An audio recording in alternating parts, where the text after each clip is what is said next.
Свети Трифун и Задушница оваа сабота се совпаѓаат по долга низа години.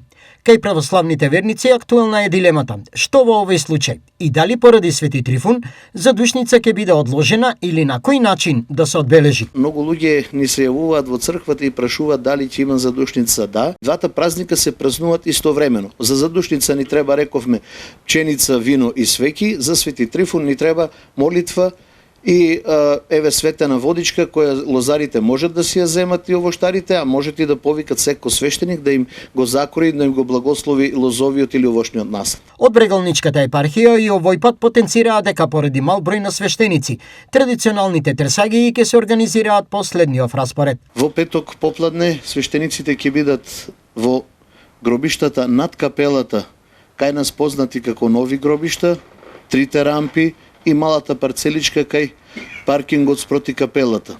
Во сабота сабале пак свештениците ќе бидат во старите гробишта и најновиот дел што го нарекуваме патот Радовиш. Со оглед на традицијата на гробовите да се носи голема количина на храна, од епархијата повторно ја апелираат. Секогаш што го апелираме да не претеруваме.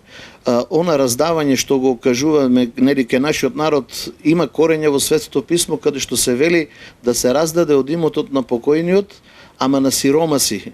Сега тука треба да ја правиме разликата, место да носиме премногу храна, премногу пиење на гробиштата, нека биде тоа поскромно колку е можно. Во однос на Свети Трифун, сите народни и црковни обичаи во сабота треба да се случуваат по 12 часот. Задушница е задушница, а оној кој сака да му се закори лозието, после кој ќе завршат свештениците со гробиштата, после 12 часот, може да си повика свештеник да моти да му го закори лозието.